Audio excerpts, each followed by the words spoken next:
Isso? Isso. Tá. Deixa eu organizar aqui, porque eu tenho um negócio 6 aí.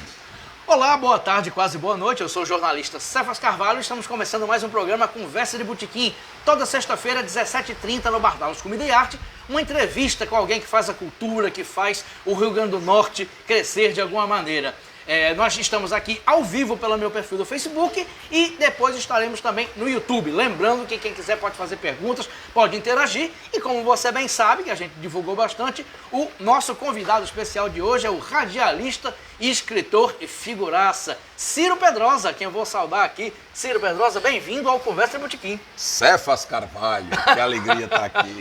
Agora deu certo. Agora deu certo. Bom estar aqui com você nesse papo. É bom também, Ciro, agradeço muito. Lembrando que você pode fazer perguntas, Ciro vai respondendo aqui de acordo com o tempo. Agradecer aqui a nossa equipe. O programa tem produção de Raquel Lucena, José Águio na filmagem, Ananda Carvalho assistente de produção e contamos com o apoio logístico dos queridos Ricardo Nelson e Lula Belmont aqui no Bardalos. Quem quiser assistir, pode assistir aqui, direto no Bardalos. Ciro, tem um monte de assunto para conversar com você. Corra. Nossa, vamos não, correr não. Vamos com calma. Corra, Ciro, que a gente acaba chegando na academia. Isso, a gente vai chegar na academia, vai chegar em outros lugares também, vai chegar nas rocas. Ciro, entre os muitos assuntos, o primeiro que eu quero é uma tradição do Conversa de Botequim, até por ser uma conversa de bar, sempre saber como a pessoa chegou na atividade pela qual acabou sendo reconhecido. Então eu lhe pergunto, como é que era o jovem Ciro Pedrosa em relação à comunicação? Você gostava de rádio desde criança? Era uma coisa que você dizia, eu quero ser radialista, quero estudar isso? Como é que foi a criança e o adolescente Ciro Pedrosa? Cefas, eu nunca quis trabalhar com isso. Mas, na verdade, eu era um apaixonado pelo rádio. Sim. Né? Na verdade, o rádio eu vivia na minha casa porque o meu pai fazia rádio. O meu pai era plantão esportivo da Rádio Poti, então a gente ouvia rádio sem querer. À noite ele chegava e ligava o rádio para sintonizar as rádios de fora, então a gente dormia ouvindo as rádios de fora, acordava às vezes à noite assim, insone, tinha aquele barulho do rádio dentro de casa, né? E é curioso porque meu pai criou um hábito de que, até mesmo assim já velho, ele já subiu de andar. Sim. Ele estava dormindo às vezes assim, às vezes eu ia na casa dele, ele estava dormindo com o rádio ligado, e ele já roncando, eu ia baixando bem devagarinho, ele disse, deixa aí. Então assim, eu cresci na minha casa ouvindo rádio. E também cresci, Cefas, vendo TV, porque em 1970 a gente teve o privilégio, eu morava na rua São Jorge, nas Rocas, 510, de ser das poucas casas do bairro que a gente tinha uma TV para assistir a Copa, que o meu pai tinha trocado por um carro. Nossa. Né? Então, ele trouxe a mídia para dentro de casa. Ele tinha um carro e trocou o carro pela televisão, para a gente assistir a Copa. Sensacional. Então, essa assim, história. a casa era cheia de gente, né? Era uma arquibancada, tinha isso. geral, o povo no chão, Vamos né? para onde? Cadeiras. Vamos para casa dos Pedrosa. Né? Assim, tinha geral, o povo no chão, né? As cadeiras e a arquibancada, a moçada na janela, né? E era interessante, quando eu olho para trás, quer dizer, tudo caminhava para eu trabalhar com isso. Porque o meu pai trazia o jornal, ele trabalhava nos Diários Associados e ele trazia o jornal para casa. Então eu lia as numeradas, eu lia o esporte, eu não conseguia ler política, eu não conseguia ler as outras coisas, lia o futebol. Sim. E ele trazia uma revista, outro dia eu morando em São Paulo, quando eu fui morar um tempo lá, fui fazer mestrado e fui ficando, eu conheci pessoalmente Juca Kfouri, que era então editor da revista Placar. Isso. E aí a gente conversando, e eu disse a ele que a revista Placar teve um papel fundamental na minha alfabetização, porque eu aprendi a ler e ler em voz alta lendo a revista Placar. Nossa. Porque meu pai deixava a revista Placar em casa, era uma revista semanal, né, de esportes, porque trazia as coisas do futebol, resultado de jogo, preparação. Só lembrando que era outra época, não existia internet, não existia. A gente absorvia as informações sobre o campeonato europeu, sobre o campeonato de fora, pela Placar. Isso, e também pelos campeonatos do interior do Brasil. Isso. Né, e tinha a loteria, a loteca. E era essa história engraçada, porque o meu pai era o plantão esportivo, é o radialista que não vai para o campo, ele fica no estúdio. Isso. E é o cara que dá a loteria. E muitas vezes nas rocas chegava aquelas senhoras, aqueles senhores diziam assim, ei meu filho, pergunte a seu pai o jogo 9. Eu digo, o que é o jogo 9? Eu disse, Operário de Várzea Grande e Comercial de Cuiabá. Aí eu perguntava, papai, qual é o jogo que vai dar? Eles, meu filho, se eu soubesse, eu jogaria. Então esses times do interior, Cepas, são times que para mim são velhos amigos. Sim. Né? América de Rio Preto, São José, Sinop, Nacional, 15, Rio 15 Negro, de Piracicaba, 15 de Piracicaba, 15 de Jaú, Ferroviária de Araraquara. todos eles. Né? E curioso que ao longo da minha vida eu fui tendo mais contato, vendo as camisas, sabendo mais, então eram velhos conhecidos. Nossa. Então, na verdade, a mídia invadiu a minha casa sem que eu me desse conta. Nossa. E me perguntavam sempre, o que é que você vai ser? Eu digo, rapaz, engenheiro. Mas como é que eu vou ser engenheiro? Como é que eu queria ser engenheiro se eu não sabia fazer conta, se eu não era bom de matemática? Eu era bom de papo, de zoada, de curiosidade, Ainda é. de história, não sei o quê. E depois a psicanálise explica que eu dizia isso porque, na verdade, eu via mamães reclamando o tempo inteirinho que a gente morava de casa de aluguel. Então eu dizia sempre assim, eu vou ser engenheiro porque eu vou construir uma casa para mamãe. Né? E aí depois que a gente foi morar numa casa própria, a mamãe parou de reclamar e eu também decidi, bom, engenheiro eu não vou ser. Não preciso comprar casa para mamãe. E aí tinha aquela coisa lá nas rocas das pessoas que viajavam pela Marinha, né? Que eram oficiais, que iam para a escola da Marinha, para a escola dos guarda-marinha navais, aquela coisa todinha. E eu dizia, rapaz, eu vou fazer essa prova aí. Né? Paulinho Albuquerque foi pro ITA, Brito foi para a escola de sargento, rapaz, vou fazer esse negócio. Depois eu digo, rapaz, eu não vou não, vai dar um trabalho danado para acabar arrumar um capacete para mim, uma cabeçona dessa. Aí eles, não, eu vou por aqui. E aí, uma coisa decisiva que aconteceu, eu fui estudar no Ateneu. Sim. E aí conheci lá Renan, Edson, Severino, o pessoal do movimento estudantil, que naquela época estava vendo no país vivendo um momento de redemocratização, naquele final da ditadura militar. E tinha um movimento de reconstrução do movimento estudantil, do secundarista. Eu participei desse momento. E na verdade o que me interessava nem era discussão política, eles tinham um jornal. E isso me interessava muito, o jornal mimeografado. E eu ficava olhando como eles perdiam a oportunidade, que o jornal era feio. E eu tinha uma tese à época, que vale até hoje, dizendo o seguinte: o que é feio não atrai. Então não adianta você ter conteúdo bom em forma ruim, exatamente, em forma feia. Sim. E aí vou estudar num outro colégio em Candelária e encontro dois amigos, um chamado Roberto Solino, que virou o chargista Solino, depois hoje advogado, filósofo, isso, publicitário. Amigo nosso. Exatamente. Sim. Augusto Fontinelli, jornalista, coisa e tal. E aí a gente cria um jornal chamado Ponto de Vista, que à época era o jornal mais bonito que existia. Sim. Porque a minha tese era, precisa ser bonito. Então Solino desenhava muito, sim, que naquela época ele ainda era Roberto, né? Não era Solino. E aí a gente tinha cuidado de... Eu já tinha uma certa experiência com o pessoal da geração mimeógrafo, que eu convivia também com o pessoal, de rodar extenso eletrônico, de ter cuidado com gráfica, com essa coisa toda. E aí a gente fazia um jornal bonito, né? Eu sempre dizia, olha, tem que ser bonito, porque não adianta ter discurso político se não atrai o leitor. Então, na verdade, eu era muito mais um comunicador, como eu sempre fui, do que propriamente um militante político. E aí vou fazer o vestibular, era um caminho natural. E nessa época, um pouco antes, Cefas, o meu pai, como era da Rádio Poti, e aí as Rocas e o futebol perderam um grande lateral direito, zagueiro, volante, né? Porque eu treinei no Palmeiras, joguei pelo Palmeiras das Rocas com o seu Albano, joguei naqueles times lá da Areinha, mas meu pai não queria nas férias que eu fosse pra praia jogar bola, não sei o quê. Então ele arranjou para mim passar as férias na discoteca da Rádio Poti, que era onde ele trabalhava, catalogando disco. Então eu fui para lá catalogar disco. Aí aprendi datilografia, aquela noção de arrumação A, B, C, D, quer dizer, e depois virei um fera para consultar a lista telefônica, que era uma coisa do passado. Ciro, foi melhor do que jogar futebol na praia, viu? Desculpa. Tinha. Outro dia encontrei um cara ali que jogava futebol na praia, era um craque. Tá, fora de combate. E aí, Cefas, o interessante desse momento foi exatamente isso.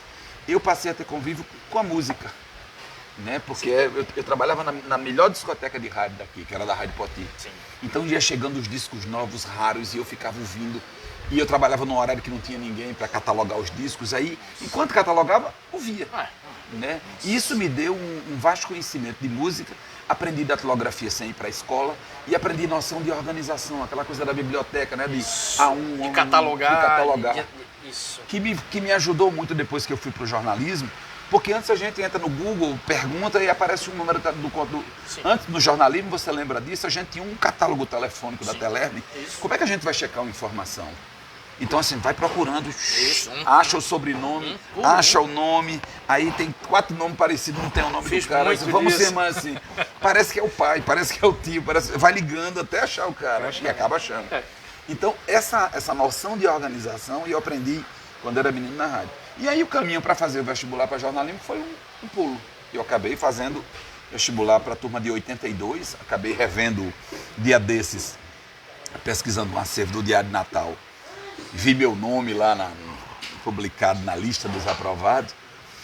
E tempos depois, Cefas, assim, é uma turma especial, muito querida. Tempos depois eu soube que essa turma de 82, eu não sabia, um professor disse, essa era eu cheguei lá para fazer um papo, ele apresentou, papapá, olha, tá na USP, tá não sei aonde, papapá, mas ele é da lendária turma de 82. Então eu me arrepio assim, lembrando, puxa, porque era aquele momento da descoberta do jornalismo, né?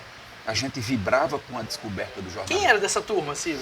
Carlos Peixoto, que foi da Tribuna, Cláudio Oliveira, o chagista, José Eudo, a voz sorriso do rádio, né? João Maria Medeiros, que é amigo meu, publicitário, marqueteiro, Gerson de Castro, né? Tem um time de craques. A turma era pesada. Quem você citou aí a turma era primeiríssimo Solino, escalão. Roberto Solino. O já citado Solino, que na época era Roberto. Era Roberto.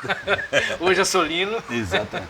E aí, interessante, quer dizer, que nessa turma a gente tinha além da preocupação de estudar, a gente tinha uma preocupação com a militância, não só a militância política, mas a militância do jornalismo, né? Do bom jornalismo, da construção do bom jornalismo. E coincide com o momento, essa turma de 82, com aquele instante da obrigatoriedade do diploma. Sim. Então, assim, o jornalista acadêmico, o jornalista da prática, aquela história toda. E naquele momento eu também passo a perceber uma coisa, né, que acho que pauta minha vida muito nessa história, assim, é ter um olho no tempo e um olho na vida, né? Tu precisa ter um olho no livro e um olho na vida, né? Então eu achava que era importante estudar, mas também achava que era importante ter o contato com a realidade. E era uma luta, né? Porque eu estudava de manhã na faculdade e tinha que trabalhar de rádio e arranjei um emprego na rádio. Fui ser repórter policial com Assis de Paula. Nossa, né? Assis de Paula. E aí era repórter lá do ITEP, daquelas coisas todas.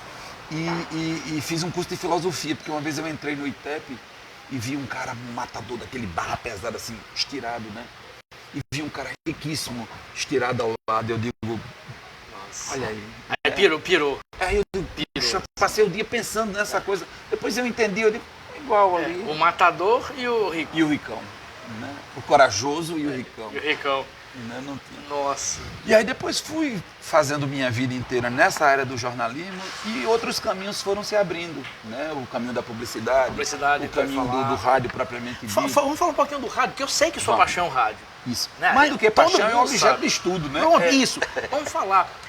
Como é que você deu desenvolvimento a isso? Essa paixão, esse objeto de estudo. Fala também do mestrado que você foi fazer em São Paulo. Isso. Ou seja, fala do rádio na sua vida, Ciro. Pois é, eu comecei fazendo rádio. O meu pai fazia rádio. Sim. Então, assim, 3 pessoas foram essenciais na minha vida no rádio, entre outros tantos que me ensinaram.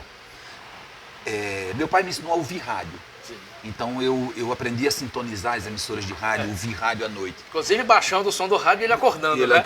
Como você já falou. Meu pai tinha um rádio 9 faixas da Philco que a gente rodava e à noite ouvia a rádio central de Moscou. Aí baixava para dizer, é negócio de Moscou, né? Rádio tirando na Albânia, o cara disse, baixa. Mas ouvia Rádio Globo, ouvia Rádio Sociedade, as rádios de Recife. Adelson Alves era um amigo da madrugada lá de casa, né? Porque meu pai ouvia Adelson Alves na Rádio Globo, né? Sim.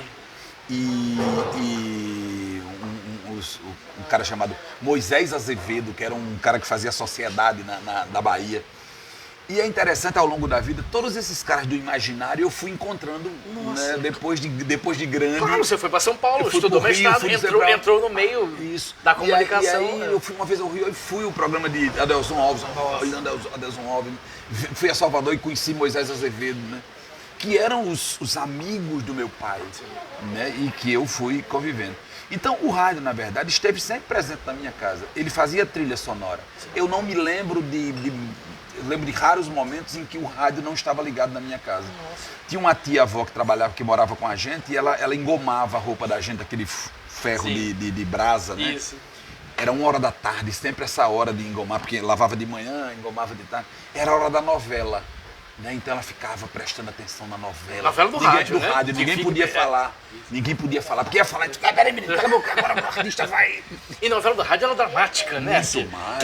quem é da nova geração que só pegou novela televisiva, tem seus silêncios, uma novela de rádio era dramática. Né? Sujeito assim, eu tava revendo agora, como é o nome dela? Chocolate com Pimenta, eu tava passando de novo agora. É um pouco disso. Um drama, o cara, Isso, aquele advogado. Homem, vai, meu. Não, eu não sei se. Aí a trilha sonora entra, né? Tom, tom, tom, tom. E também, Cefas, por exemplo, eu aprendi a ouvir futebol no rádio. Né? Futebol no rádio, música, de ver os cantores, de ver os locutores, imaginar. E tive a oportunidade de ter um convívio naquela época da efervescência da Rádio Poti, porque eu era menino, tinha trânsito na rádio, então conhecia as pessoas. Sim, né? sim. E foi curioso, quer dizer, eu fui me aprofundando e me dei conta de que tinha virado adulto quando eu deixei de ser o filho de Horácio Pedrosa, que era o meu pai. Sim. Plantão esportivo, presidente da Crônica, né, foi da Rádio Poti durante muito tempo, foi da Rádio Trairi, montou equipes, ensinava as pessoas, formou uma geração de plantonistas, e eu deixei de ser o filho de Horácio para ser... Aí Horácio passou a ser o pai de Ciro. É estranho, né? Quando Inversão, exatamente. Mas eu entendia sempre, Cefas, assim, que eu só poderia melhorar na carreira se eu estudasse. Então, eu passei a estudar o objeto rádio, porque eu já vinha da prática. Então, eu disse, por que o som sai na rádio? Aí lá fui eu estudar, porque o som saía na rádio. Por que o som sai do rádio e chega na cabeça da gente? Né? Então, eu fui entender, fui estudar essas coisas todas. Isso me ajudou depois, Cefas, a dar aula sobre rádio. Né? De explicar esse mecanismo, de explicar isso tudo. E depois passei a estudar a linguagem. Né? O rádio é uma linguagem. Essa parte é interessantíssima. Né? E aí tem recursos narrativos do teatro, né? O roteiro veio do teatro, a impostação de voz, né? Vem do discurso dos grandes oradores. A dramaticidade, o silêncio. O humor. O humor, né? A parada tática, né? Aquela coisa toda. E me lembro, quer dizer, uma presença que as gerações novas não sabem. Havia um programa que eu conseguia ouvir quando eu saía da escola de manhã até chegar em casa. Até falo nesse livro que escrevi sobre as rocas, que era um programa chamado Patrulha da Cidade. Né? Que eu saía da escola às 11, chegava em casa às 11h30, você ia ouvir, porque todas as casas estavam com rádio alto. E aí tinha os crimes da época, né? Os dramas, né? Comeu, bebeu, beijou e não pagou. Foi dormir no chilindró. Olha o crime, olha o crime. Aí em seguida tinha o drama. Pô, amigo, estamos fechando o estabelecimento. É bom o senhor pagar. Não vou pagar. Negócio. Chama a polícia. Aí o cara. Aí dá o nome do cara, aquele drama todo, né? E as pessoas. E passei isso passou a mexer comigo, quer dizer, entendi depois como é importante a dramaticidade no rádio, né? E fui estudar depois na academia. Passei a ser pesquisador, fui fazer mestrado porque eu queria estudar. E aí um episódio, quando eu entrei aos 16 anos na universidade, eu olhava os livros e o cara dizia assim, fez mestrado na Escola de Comunicação e Arte da USP. Aí eu disse, rapaz, um dia eu vou estudar com esse cara, um dia eu vou para essa escola. Quando completei 35, fui para São Paulo. Olha aí. Mas antes disso, se você lembra disso, você testemunhou parte disso, trabalhei um bocado em tudo que apareceu. Porque digo sempre... Vamos falar sobre isso. A gente não escolhe a oportunidade. A oportunidade que nos escolhe. Perfeito. Então, eu sempre entendi que você precisa estar preparado para a oportunidade. Né? Tomando a metáfora do futebol, o cara disse, rapaz, só tem vaga de goleiro. O cara disse, me dê a camisa. O importante é jogar. Eu estou aqui para jogar. O cara disse, rapaz, tem vaga de centroavante. Me dê, que eu jogo. Né? Na profissão da comunicação, eu também entendi sempre. E eu digo muito, né? Filho de pobre não tem muita escolha. Então o cara diz assim, rapaz, só tem uma vaga aqui no rádio, me dê. Né? E entendi uma coisa na vida, desde sempre, Cefas, que a gente precisa transformar toda a oportunidade em chance de aprender. Até quando o trabalho é chato, até quando a coisa é ruim, até quando dá errado. Dá pra aprender quando dá errado. Quando dá errado, a gente aprende. Aí é que aprende. Aí é que aprende. Por duras penas. Né? Então passei a minha vida inteira aprendendo, né? E fazendo amigos. Isso é uma coisa importante. Agora eu estou vendo aqui, Edwin Pitre é um professor doutor que eu conheci na USP, um músico excepcional do Panamá, tá morando em Curitiba, é professor de etnomúsica na Universidade Federal do Paraná. Tá vendo a gente aí, Opa, vamos falar sobre ele. E tem gente aqui vendo também, vamos lá. Cláudia Mariana, esse convidado de hoje é foda. Olha aí, foda com PH. Mas sim, respeita Foda com... a polícia. Calma, é foda Respeita com PH. a polícia. Foda com PH, calma. Valeu, Cláudia, fique ligado aqui. Obrigado, Cláudia. Bernadette Cavalcante, meu querido Ciro. Bernadette, é da minha época lá da faculdade, da turma de 82. Opa, ela fala aqui, Zarif, Marise Moraes, Maurício Pedro Moraes. Newton. Exatamente. Olha aí. Tim Kawasaki e o Flashback. Tim Kawasaki, isso, mas rapaz. Ele tem que vir conversar com você. Sim, tá aqui na lista. Tomara que ele saia. Eu tomara. acho que eu não tenho coragem, não. De mostrar quem é ele. Maria Amélia, maravilha. Valeu, Maria Amélia. Beijo grande. José Delfino, médico anestesista. Esse é aquele do vinho, né? Cantor. Violonista. Violonista. Especialista em vinho francês. Isso, polemista de redes sociais. Grande figura, Zé Delfino, valeu. Ele tá dizendo grande Ciro. E grande caminhante, né? Também. Caminha. Delfino faz de tudo um pouco, faz né? tudo ao mesmo tempo agora. Multifacetado, tá aqui na lista também. A lista pra vir aqui tá bacana. Ciro, vamos falar. Você fala de outras vertentes, né? Que nos escolhe. Nós nos conhecemos numa dessas vertentes. Sim, exatamente. Você tinha uma agência de publicidade, Pois é. comunicação aplicada. E aí, amigos em comum recomendaram, me disseram, sabe, você tem uma... Você estava chegando do país de Mossoró. Tava chegando isso, eu morava no exterior, em Mossoró, trabalhava na Gazeta do Oeste e me recomendaram e fui aceito lá. Ou seja, meu primeiro emprego em Natal foi... Vivemos belos momentos. Belos momentos, foi uma experiência maravilhosa, a comunicação aplicada foi muito boa, inclusive a equipe. Ciro, a gente estava conversando aqui em off. Os redatores eram eu e Marco França. Quem é Marco França? Marco França é ator da Globo, que fez o Fubá Mimoso e Mar Sertão. Grande pianista. Isso. E no começo o arte finalista era Luiz Fontinelli. Luiz Fontinelli. Irmão de Augusto Fontinelli e do meu amigo Tasso Fontinelli. Exatamente. Duas figuras, né, maravilhosas. Tasso é a pessoa mais calma do Beco da Lama, mais tranquila. Tássio começou também a trabalhar comigo, menino. Nossa. O primeiro emprego de Tássio foi lá na agência. Isso eu não sabia. Não, e Tássio sempre foi a revista, Pronto. é uma figura muito querida, Pronto, eu quero só bem peguei demais a ele. Luiz Fontinelli, né? Não, é bom que Tássio, a gente atendia um grupo de clientes e aí quando rola um protesto aqui na cidade, Tássio tá lá no meio do protesto da prefeitura com a camisa da agência. Aí o cara me liga e diz, ei, aquele teu capanga tá com a camisa, manda ele ao menos tirar a camisa da agência. Poxa, Tássio. Poxa, Tássio. Se não fosse assim, não seria Não Tássio. seria, aí é difícil, Tássio. E Luiz Fontinelli também, Luiz grande Fontinelli. amigo. E também o João grande Ricardo, saxofonista. João Ricardo Aguiar. E o grande Mark Nilson. Mark Nilson Barbosa, que encontrei aqui no Bardalo faz Sim. 2 semanas. Essa era a equipe, Que Ciro. também começou comigo a pedido do professor Fernando Gurgel. Era aluno de Gurgel, menino. E chega na agência menino, hoje é um grande diretor de arte, né? Isso, grande Desenhista, desenhista, fazia diretor de arte, grande Tinha o abraço. Capitão Rapadura, era o personagem dele. Que tinha uma arma secreta, terrível. Mark Nilson criou na minha frente e na de Marco França o símbolo do centrinho. Sim, Toda vez que eu Centro de passo no Patologia. centrinho, Bichinho com os anos bracinhos depois, foi Mark Nilson que criou isso. Exatamente. Lá na hora, enfim, foi uma diferença muito boa. Muito e você legal. tinha um conceito muito bacana, que era o conceito do ovo de codorna. Exatamente. Então, sem a gente falar da nostalgia, que a gente embarcou aqui na nostalgia, só para mandar um abraço para João Ricardo Aguiar, que foi... Tá no mundo, né? Tá no no mundo. estrangeiro, né? Ele morou na Ilha da Madeira como ator e agora tá em Brixton, na Inglaterra. Brixton, não, ele tá em Brighton. Quem tá em Brixton é minha irmã Rosa. Ah, Beijo, tá Rosa. Estão pertinho lá um do outro. E João Ricardo, ele substituiu Luiz Fontinelli. Foi, Só turma boa. Você juntava só equipe boa. Era. Tive sorte. Acho que ao longo da minha vida, Cepas, eu tive sorte de encontrar parceiros que entendiam o jogo. Né? Porque eu estava pensando exatamente sobre isso. Né? E as pessoas diziam assim, puxa, mas você tinha uma agência, atendia clientes legais, fazia coisas legais. Mas assim, na verdade, o negócio em si exige muito de quem trabalha com a poesia. Sim. Então é duro, né? Eu sempre tentei equilibrar as coisas e não conseguia imaginar me virando um homem de negócio. A gente brincava dizendo que era o homem que virou suco, né? Isso, Daquele filme de João brincava. Batista de Andrade. Que, aliás, foi decisivo para mim, porque eu demorei quase 20 anos para ir para São Paulo, porque eu morria de medo de virar suco. Nossa. E eu encontro em São Paulo João Batista de Andrade, o autor do filme. E a gente almoçando aqui lado a lado, e eu disse, rapaz, vou te dizer um segredo. Eu disse, diga, rapaz. Eu passei 20 anos para vir para São Paulo porque eu morria de medo. Eu vi aquele teu filme, eu morria de medo de virar suco. Que o filme mostra José Dumont como um imigrante nordestino que sofre. Que é o operário pena, padrão, né? isso. Ele consegue virar o operário padrão. É. Era o cara que mais produzia. No dia da entrega do prêmio, surta, vira suco, Vira mata, suco. mata todo mundo. Isso. E vira lampião. Enfim, é um filme pesado.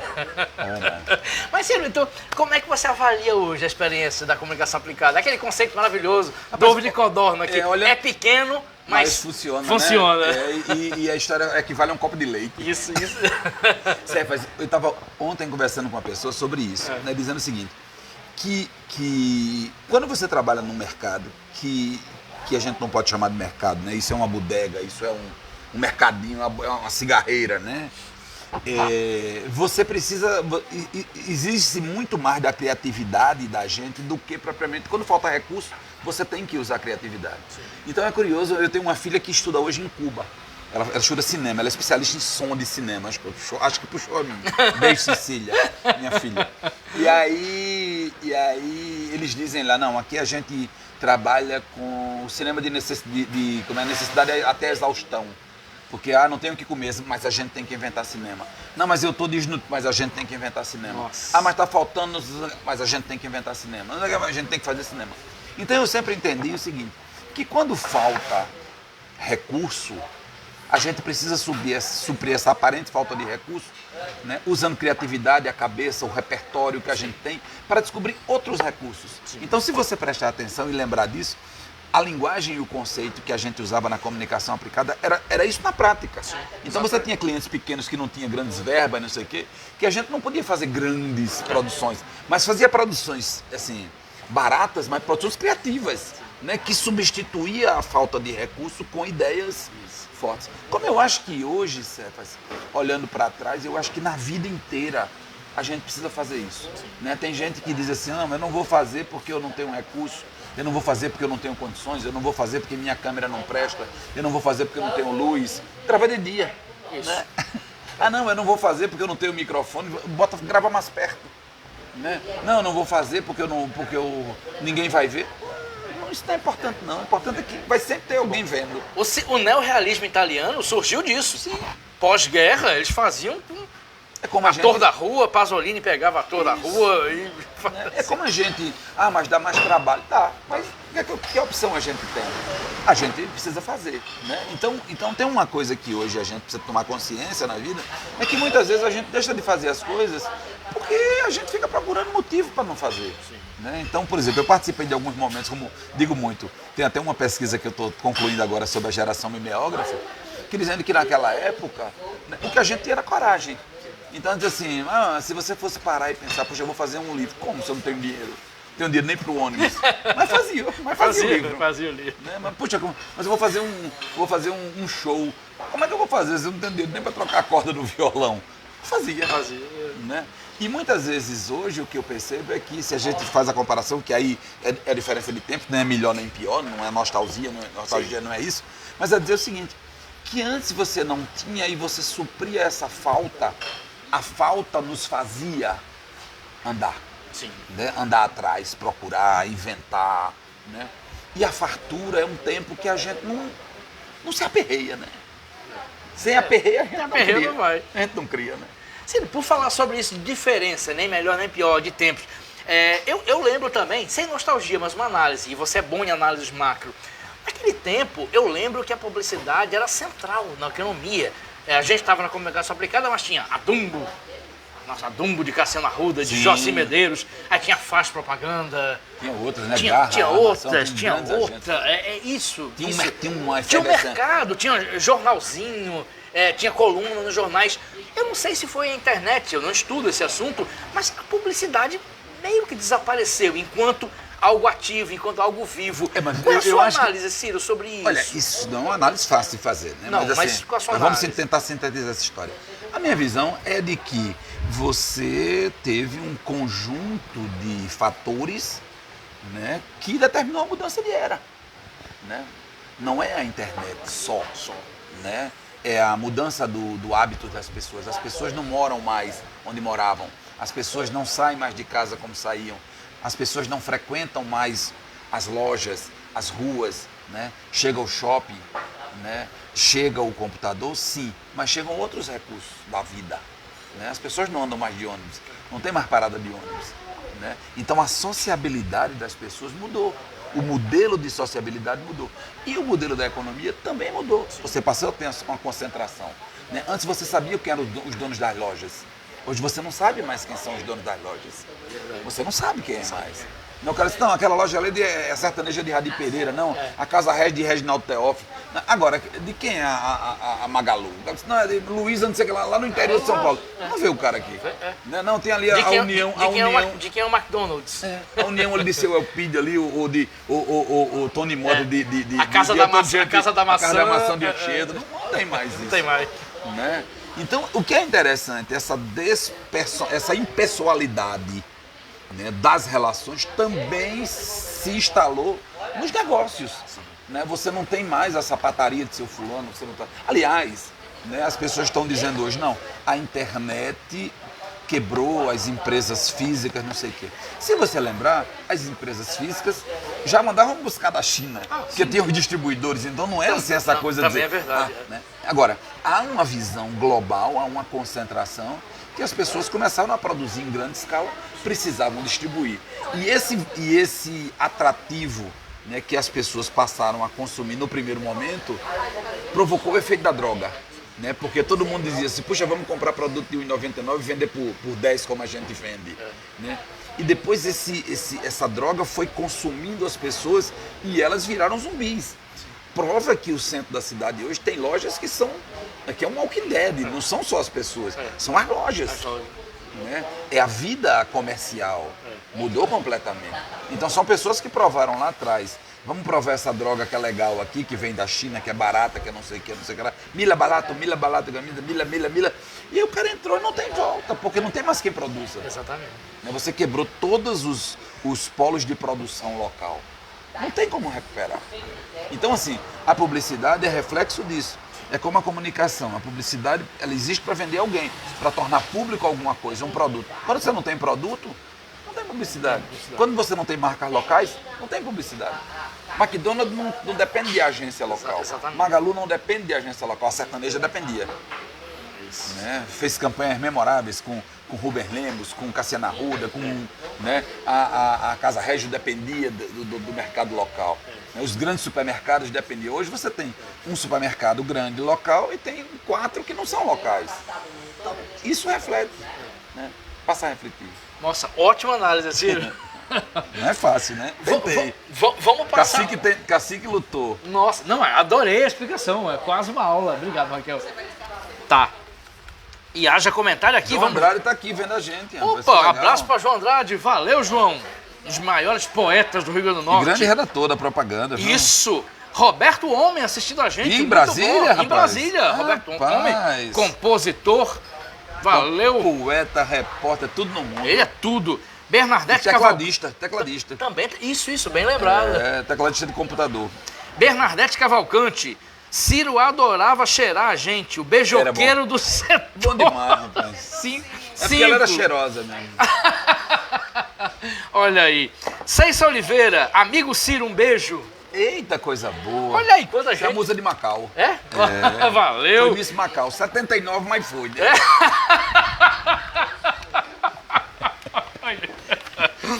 E olha quem tá aqui, Carlos Zenz. Grande Buzico. Isso. Meu companheiro das Já rocas. deu uma entrevista maravilhosa aqui, falou sobre isso, falou sobre rocas, contou história aqui, ele é contador de história também. E só ficava em casa, porque a gente na rua e ele em casa, que a mãe dele não deixava ele sair. Ele contou isso aqui também. Ele ficava só olhando pela janela. Ele tá dizendo... Ele é igual aquela música de Tagino Gundi, esperando na janela. Carlinhos, valeu. Beijão, querido. Ele tá dizendo, Marquinilson Barbosa, hoje da L4. Isso. Das minhas capas dos meus CDs. Exatamente. Grande amigo Ciro Pedrosa, entrevista maravilhosa. Maravilhoso é você, Carlinhos. E Carlinhos Zenz estava... Um dia eu levei meus meninos, a gente morava em São Paulo, aí os meninos doidos pro futebol, Cirinho, Davi, aí os meninos pequenos, eu levo para um jogo do São Paulo, né? Aquele jogo que só tinha uma torcida, São Paulo e Americano do Rio de Janeiro. Aí a torcida de São Paulo, aí daqui a pouco os meninos dizem assim, papai, tem um homem ali dando tchau pra gente. Eu digo, que a gente não conhece ninguém não, fique quieto, é ilusão sua, deve ser pra alguém aí na frente. Ele está insistindo e apontando para você. Eu digo, para mim mesmo, não. Quando eu olho quem era, era Carlinhos Zenz. Ah, meu Deus! O que Carlinhos Zenz estava fazendo no Morumbi? Pleno estádio, foi assistir o jogo, lá vem ele. Eu digo, rapaz, só você, Carlinhos. Só São Paulo mesmo. Só São Paulo, valeu, Carlinhos. Outro dia desse eu vi na Avenida Paulista e depois ele lembrou desse tempo. Fred, né? Fred Mesquita, Fred Pepeta, fugiu de Natal com a namorada, disse, em Natal eu não aguento mais, todo mundo lhe conhece aí, você é o tempo todo falando com as pessoas, tá bom, vou levar para São Paulo.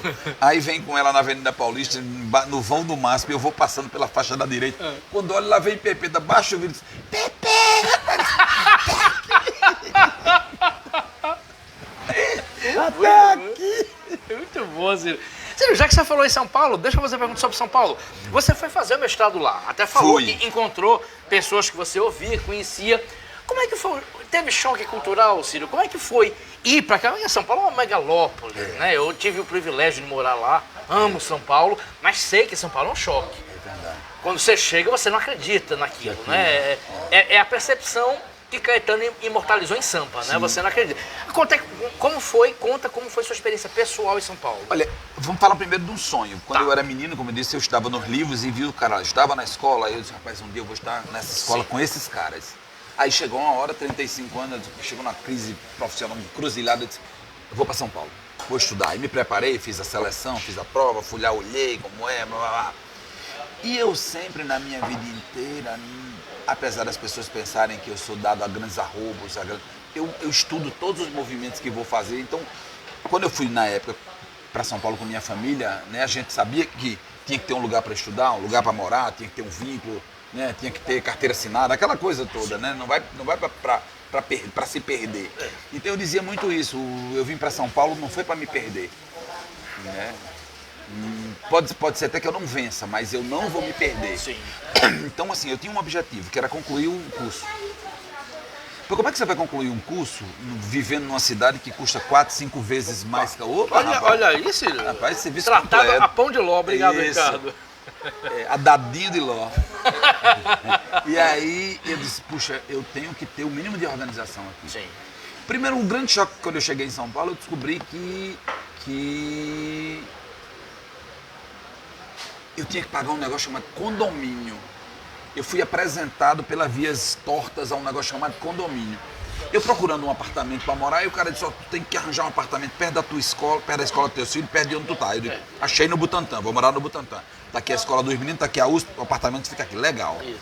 Preço, aí achei um de R$700, eu digo, é esse. Aí a gente sobe, olha, gostou do apartamento, eu digo, olha, vamos fechar. Legal, assinou tudo direitinho. E aí quando chega a primeira parcela, a primeira cobrança, 1.200, eu digo, não pode, eu acertei 700. 700. Não, meu senhor, mas tem um condomínio. Eu não acertei com condomínio, não. Comigo não tem esse negócio de condomínio, não.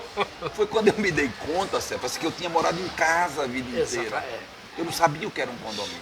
E alguns condomínios são quase o preço Pois é. do aluguel. Né? Essa é a primeira coisa. Outra coisa, e aí é importante dizer isso, né? Você construir uma rede de amigos, de afetos que vão chegando. Isso. Foram essenciais nessa minha chegada lá, pessoas importantes como a professora Cristina Pavarini. Um ano antes eu fui fazer um curso, ela conseguiu um lugar para eu ficar. E fiquei na casa de um casal que eu nunca tinha visto, que hoje são meus compadres, padrinhos dos meus meninos. Eles me abrigaram que eu fui fazer um curso na Metodista em São Bernardo. Sim. Quando eu chego em São Paulo, durante esse curso eu conheci um cara chamado Sérgio Gomes da Silva, Sérgio da Alboré, que é importantíssimo na minha chegada. Porque Ana, a mulher dele, vai ser minha avalixa, porque eu tinha que ser avalixa. E eu tinha um problema sério, outro que eu descobri em São Paulo. Né? Eu tinha imóvel próprio, não sei o quê. Como eu nunca tinha alugado nada, eu não tinha cadastro nenhum. Como eu não comprava as coisas à vista, como eu não comprava as coisas a prazo, eu não tinha meu nome lá no SPC. Aí eu disse, puxa, mas eu só paguei... O seu nome aqui não consta. Não consta. Eu digo, sim, mas quer dizer que eu teria que Era melhor que eu fosse devedor do que eu pagar tudo à vista. Então foi outra descoberta. Eu digo, puxa, então não valeu a vida inteira. Eu aprendi com mamãe que eu tinha que pagar à vista, não dever, não sei o quê. Cheguei em São Paulo, não valeu. Não valeu. E aprendi uma outra coisa. Sérgio, por exemplo, foi esse que me ensinou que eu tinha que estar aqui, estudar perto, coisa e tal. E eu vi que em São Paulo, Cefas, o mais importante para mim naquele momento era assim, eu não podia me perder. Então, a ECA, a Escola de Comunicação, era a minha referência. A minha prioridade é essa aqui. Mas eu tinha que viver, eu tinha uma família para sustentar. Isso. E aí vou começar a arrumar emprego. E aí é interessante que nessa oportunidade aparece uma chance, puxa, de eu realizar um sonho de toda a nossa geração, que era escrever na Ilustrada da Folha, o sonho. Mas vai escrever sobre o quê? Vou escrever sobre televisão. O cara me contratou para me sondou para eu ser repórter de rádio e de televisão na Ilustrada. Eu digo, um sonho, né, Cílio? Cefas, eu vou lhe dizer, Cefas. Aí o cara disse, como é o esquema? Eles, 9 da manhã às 9 da noite. Eu digo, pois é, mas às vezes vira, né? Nossa Senhora. Não dá pra mim. Não dá, Se eu for, eu me perco. Então eu vou ficar no curso. Né? Então qual era o emprego que eu tinha que arranjar? Aula. Então passei a me organizar para dar aula. Só que eu não tinha mandado o currículo em outubro para poder dar aula no primeiro semestre. Então eu tive que passar o primeiro semestre inteiro batendo, arranjando umas escolas de 9ª categoria para poder sobreviver. Nossa. E foi fundamental também nesse processo de adaptação um cara que eu não conhecia pessoalmente, não convivia com ele, era de uma outra geração, mas que tem um papel importantíssimo no jornalismo moderno. Um cara do Rio Grande do Norte chamado Jomar Moraes. Mora aqui, agora medita, né, tem a Casa do Silêncio, essas coisas assim. Esse cara criou os jornais de BBS, que são a BBS é o avô da internet. É o avô do site. Né? Era um jornal que não era impresso, ele foi da Folha, foi da Veja, deu aula na USP, aquela coisa toda. E aí eu começo a me corresponder com ele e dizer, puxa, Jomar, tá difícil aqui, tá difícil. Estou pensando em voltar, em desistir, mas eu não vou desistir. Ele disse, não, tenha calma. São Paulo fica ali olhando, né? São Paulo é um grande capial. Ela fica ali olhando assim, meio desconfiada, analisa você inteirinha. Quando você menos espera, ela entrega a chave. Diz, ó, o senhor foi aceito. Você... tá bom. Foi o que aconteceu. Nossa. Né? E aí você enfrenta o preconceito o tempo inteiro, porque ele está presente, está vigente. E a forma que você lida com isso é que faz a diferença. Né? Se você incorpora, e de certo modo eu tive um privilégio porque eu fui numa condição diferente. De milhões de imigrantes que foram, porque não tinham onde ficar, não tinham onde... Né? Eu fui numa condição diferenciada. Eu tinha um emprego, eu tinha um vínculo E foi com a Justiça do Trabalho fazer o mestrado. E fui estudar numa escola de referência. Exatamente. Né? Quando o cara dizia, o que você está fazendo aqui? Eu disse, não, estou estudando na USP. O cara, batia continência. Opa, esse não é um maracatu, esse não é um baiano normal. Não é mas tem o preconceito, né? A gente sempre nota, né? O tempo inteiro. Eu trabalhando no Tribunal do Trabalho lá, porque também vivi um momento importante, que foi a retomada da obra, daquele escândalo do juiz Nicolau dos Santos Neto, do TRT de lá. Eu peguei do prédio fechado até a abertura da inauguração, aquilo tudo. Era crise em cima de crise, era o tempo inteiro as pessoas telefonando. E isso foi importante porque eu criei uma agenda, um vínculo. Até hoje eu me relaciono com essas pessoas que eram os caras da Folha, do Estadão, né, da Globo. Porque aprendi uma coisa com o Cassiano Arruda da Câmara, com quem trabalhei aqui, mandou um abraço para ele. Ele dizia, urubu é preto em todo canto. Né? Então, assim, ninguém agride os fatos. Né? Então, assim, se você tratar bem as pessoas aqui, como eu sempre tratei, trate bem lá que dá certo. Né? Então, comecei a fazer isso. E foi importante nesse processo, eu descobri, por exemplo, que São Paulo é onde você vive. Né? São Paulo não é 100 metros por 100 quilômetros por 150. Sua São Paulo é aquele pedaço ali. Ali tem hospital, tem supermercado, tem casa, tem escola, tem não sei o quê. Eventualmente você precisa ir a um outro bairro para resolver uma coisa pontual. Mas você vive naquele universo. Eu digo, então é isso, São Paulo é isso. E para mim o mais interessante de São Paulo, se você disser, assim, o que é que você trouxe importante, Diana? O diploma da USP, claro, conta. Né? São Paulo me deu a oportunidade de eu ir estudar na Alemanha, eu fui estudar na Deutsche Welle na Alemanha. Sim, eu ia perguntar, gente. Pois é. Eu fiz uma especialização em telejornalismo na TV Globo na USP. Trabalhei de Cunei Lopes no Parlamento Latino-Americano. Fiz uma agenda importante. Quando eu vou hoje lá, eu vou meio escondido para não desagradar certos amigos. Né? Eu vou escolhendo os amigos onde vou ficar. E me deu uma coisa, para mim, hoje muito importante, que é o seguinte: aquelas pessoas que eu lia no livro, aquelas pessoas que eu via na revista, aquelas pessoas que eu via na televisão, que eu ouvia no rádio, que eu ouvia falar e não sei o quê, são tão normais quanto a gente aqui. Então lá na USP, aqueles grandes professores queriam saber notícia de Natal e eu dizia assim, beleza, que homem, rapaz, Laurindo Lalo querendo saber notícia, pai. Rapaz, Chaparro querendo saber notícia, rapaz, de Natal, rapaz, né? Aí fui fazer um curso com um cara lá, o Jesus Martim Barbeiro, o gênio dessa coisa da recepção. Aí eu falando, quando eu pergunto, o professor me perguntando coisa, eu digo, eu pego um maracatu aqui. É como a história que eu pintou a oportunidade, eu disse, ó, tem uma vaga aqui de um brasileiro para estudar na Alemanha, tu topa? Aí eu com um menino pequeno, um drama danado, mais um drama. Eu digo, rapaz, eu vou conversar aqui com minha mulher, não sei o que, ela disse, pá, é uma oportunidade.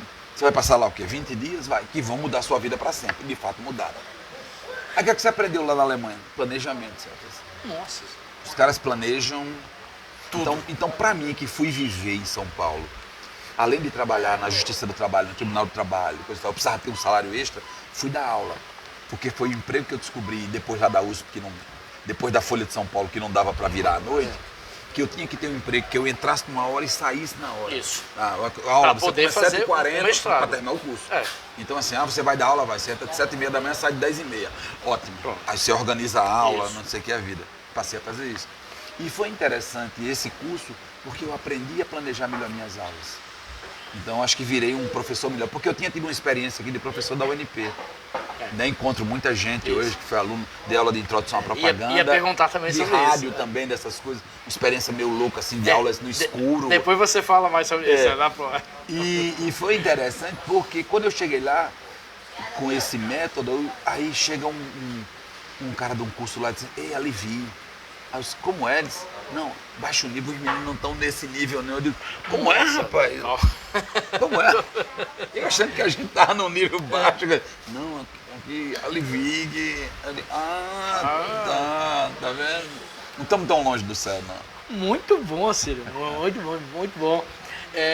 Espero que esteja interessando o povo, né? Não, tá, com certeza tá. Nossa, eu ia perguntar sobre o livro, mas vamos falar um pouquinho sobre a sua experiência como professor. Vamos lá. Na UNP, eu ia lhe perguntar sobre isso.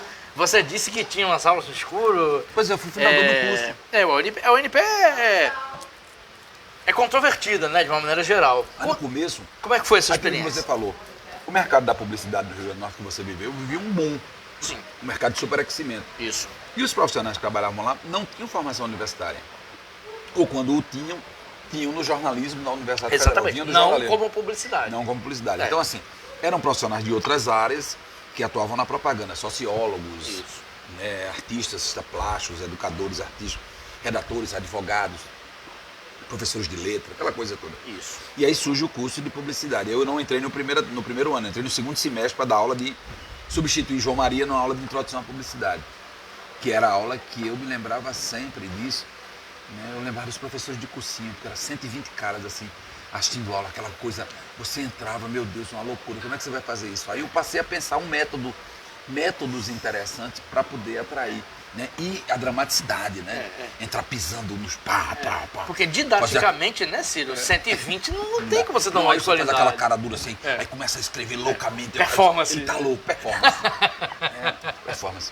A chamada, né? Você vai fazer a chamada, grita o nome e diz o outro baixinho, né? Você vai aprendendo manhas para prender a atenção dos caras.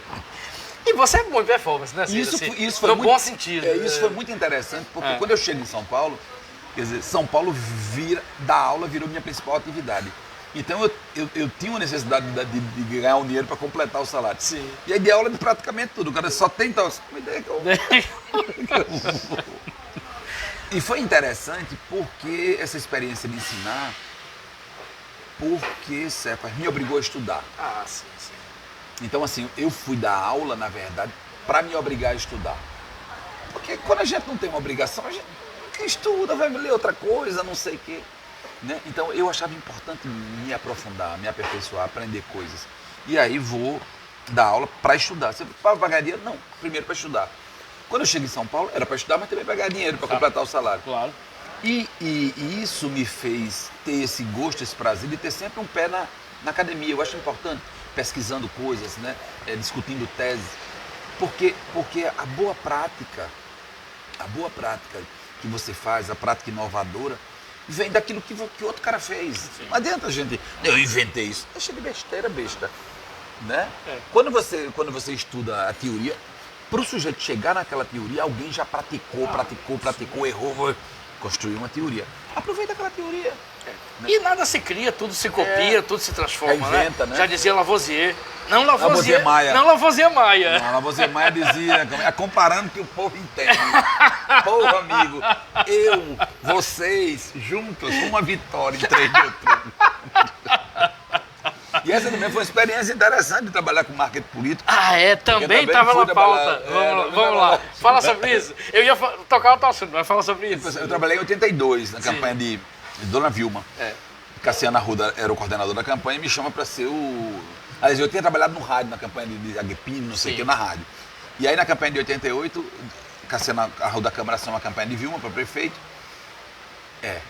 Ela tinha perdido em 86, alguma coisa antes, e aí na segunda, que ela enfrenta Henrique. E ganhou. Ganhou Henrique. Pronto, essa campanha. E aí, o que acontece? Ele me chama para ser o assistente dele, aí eu vou. Eu era aluno dele, aí chega lá e diz assim, ia começar o programa depois da manhã, programa de rádio, horário eleitoral, ele diz assim, olha, não tem ninguém para fazer o programa de rádio. Ele diz assim, Pedro, vê ali o que é que você faz ali, bota ali uma coroa para gente ter um programa de rádio. Aí eu pirei, no outro dia do meu eu cheguei, professor, eu tava pensando a gente fazer uma rádio FM. Ele disse, como é isso? Eu digo, não, o horário eleitoral, os caras dizem assim, vai começar o programa eleitoral, era só os candidatos falando. A gente faz um programa eleitoral que a gente transforma no FM. Aí a campanha era Oposição Unida FM, né? Pra quem anda pé da vida, Oposição Unida é a saída. Aí tocava as músicas, só que as músicas eram só pau, né? E era tirando onda, e humor. E aí, o seguinte, na época, eu lembro das histórias de Henrique dizia assim, o Ibope revela, não sei o que, Henrique na frente. Aí a gente pegava a pesquisa e dizia assim, as pesquisas revelam, o candidato de Sarney está subindo o custo de vida. Aí entrava o som do menino chorando. Agora foi o leite ninho, foi o leite em pó que subiu tanto. E aí o programa passa a virar uma coisa interessante, porque a gente tinha uma deficiência da candidata. A candidata tinha dificuldade de falar. Então como é que você vai substituir isso no rádio? Né? Na TV você bota as caminhadas, tinha Hélio Costa, Vilma fez não sei o que. É covardia.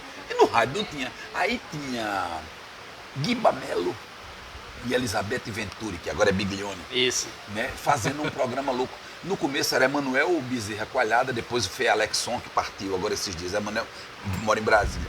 E era uma rádio que era uma festa. Então o programa eleitoral era uma festa. Depois descobriu-se que o forte do eleitorado de Vilma era jovem periférico da Zona Norte, que era para onde o programa falava. Inconscientemente a gente tirou no que viu, acertou no que não viu. E aí virou uma marca. Depois todo mundo queria fazer essa coisa jovem, né? Porque os programas eleitorais não eram jovens. Aí quando em seguida aí vinha um programa e dizia assim, Henrique é avanço, Henrique é mudança. Aí a gente disse, Henrique é avanço, que era o desodorante.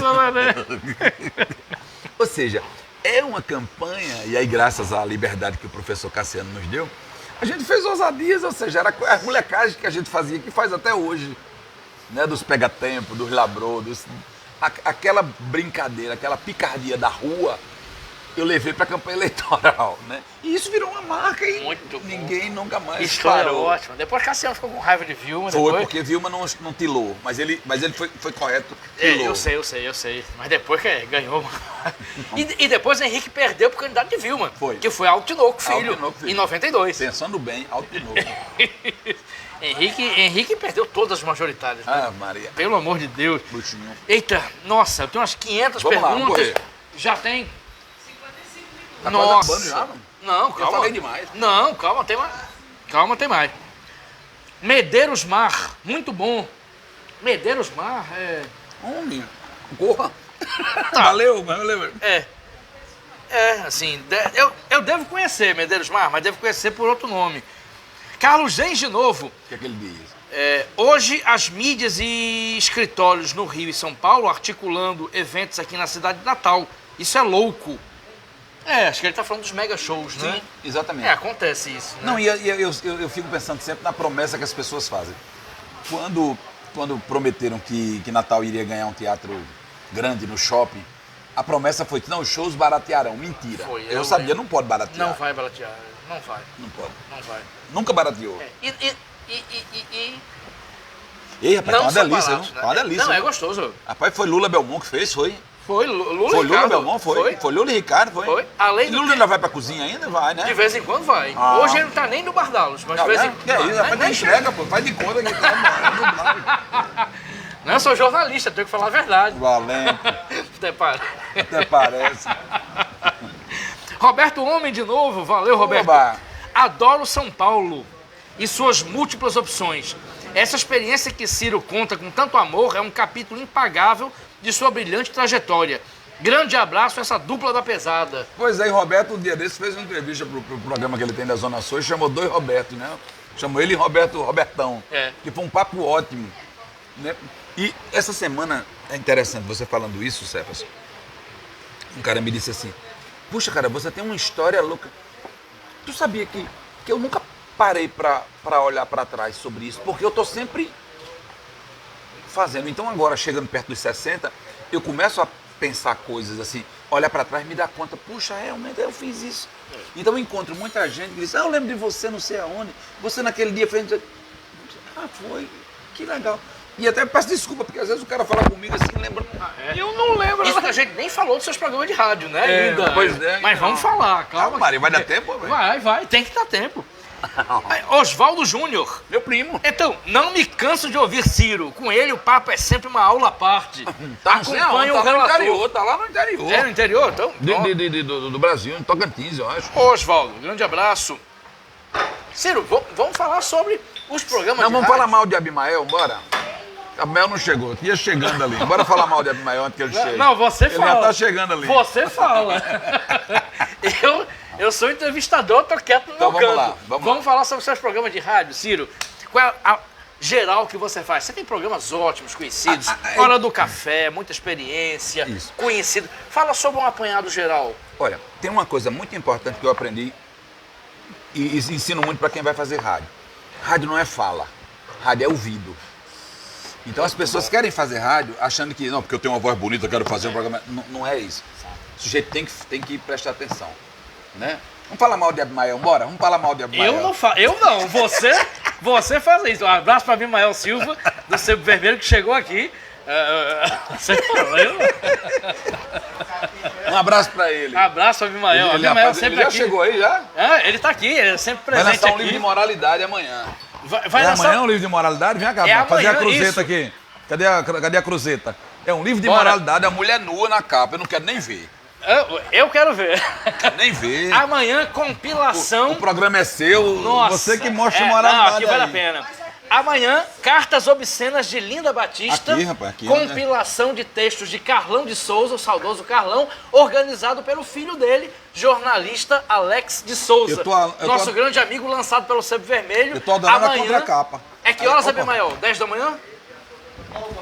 9 ao meio-dia. 9 ao meio-dia. Meio-dia não. Se quem chegar 2 horas da tarde vai estar lá.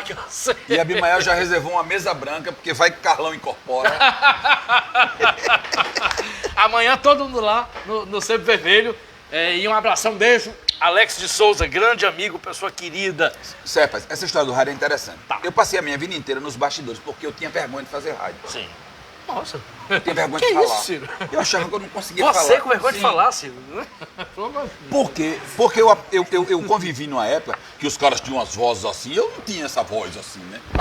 Depois, estudando, eu descobri que eu poderia ter essa voz assim. Né? Que era apenas uma técnica que eu não sabia, eu não dominava, né? Então eu poderia ter aquela voz que fala assim, oi, tudo bem, como vai? Né? Que eu conheci lá na USP, era um cara chamado Ricardo Boca, né? Não, era Ricardo Boca.